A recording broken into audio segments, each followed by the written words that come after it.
রাজা আসে রাজা যায়, ভাঙে বোর্ড, চেয়ারের মানুষগুলো বদলায়। দেশের ক্রিকেটের ভাগ্যে আসে না পরিবর্তন। বিসিবির পরিচালকের পদ যেন বহু আরাধ্যের ধন, যে কোনো মূল্যেই তাকে পাওয়া চাই চাই। 5ই আগস্টের আগে কিংবা পরে, অথবা বর্তমান সরকারের ক্ষমতা গ্রহণ শেষে, ব্যতিক্রম চিত্র ছিল না কোথাও। তবে কি সেই মিথি সত্যি? বিসিবিতে কি আসলেই মধু আছে? আমি মধু দেখিও নাই, চাকতেও পারি নাই, এটা আমার ব্যর্থতা হয়তোবা। কিন্তু এখন বুঝি যে বিসিবিতে হয়তোবা আসলে মধু আছে। কারণ সবাই যেভাবে দৌড়ায় বিসিবির পিছে, সবাই ডাইরেক্টর হতে চায়, সবাই মানে ক্রিকেটের বাইরের লোকরাও ডাইরেক্টর হতে চায়, ক্রিকেটের সাথে থাকতে চায়, যারা ক্রিকেটের প্রতি কোনো অবদানই ছিল না হয়তো একসময়। বাট তারপরেও এরকম আপনার লোক দরকার হলেও পারে, সেটা আমি মানা করছি না, nothing wrong with it. But আমার মনে হয় যে কিছু একটা আছে, না তো সবাই যেতে চায় কেন? বিসিবিতে দীর্ঘ একটা সময় পরিচালকের দায়িত্ব পালন করেছেন খালেদ মাহমুদ সুজন।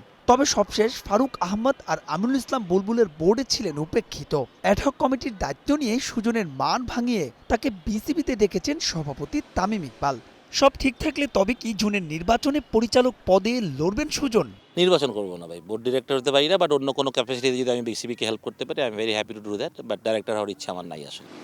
অনেক পরিবর্তনের কথা বলা হলেও একটা জায়গা নিয়ে ঠিকই আক্ষেপ আছে বাংলাদেশ দলের সাবেক এই অধিনায়কের। ফ্র্যাঞ্চাইজি ক্রিকেটের সাম্প্রতিক সময়ে কদর বাড়ছে এদেশের ক্রিকেটারদের। তবে পাপন থেকে ফারুক হয়ে আমিনুল ইসলাম বুলবুল, ভিনদেশি লিগে এনওসির ক্ষেত্রে বোর্ড হতে পারেনি উদার।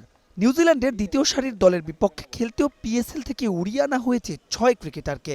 সুজন বলছেন, বিকল্প থাকলে কেন নয়। আমার যদি ওরকম শ্রেষ্ঠ প্লেয়ার থাকে, আমি মনে করি যে প্লেয়ারদের ওই ফ্রিডমটা দেওয়া উচিত। তাদেরও মেন্টালি তারাও অনেক ফ্রি থাকে, অনেক সময় তারাও অ্যাডজাস্ট থাকে, তারা চায় একটা ফ্র্যাঞ্চাইজি লিগ খেলতে, প্লাস ফিনান্সিয়ালি তারা সাপোর্ট পায় ওখান থেকে ভালো, বা নামও হয়, তারা শিখে ওখানে অনেক প্লেয়ারদের সাথে খেলে। তো আমার মনে হয় যে এরকম করা উচিত। আমরা যদি সুযোগ থাকে তাহলে অবশ্যই সেটা অ্যাবেল করতে দেওয়া উচিত প্লেয়ারদেরকে। কাজ করলে সমালোচনা হবেই মানেন সুজন। তাই তো নয়া সভাপতি তামিমকে পরামর্শ দিলেন নিজের অভিজ্ঞতার আলোকে। সে গল্প থাকছে পরবর্তী পর্বে।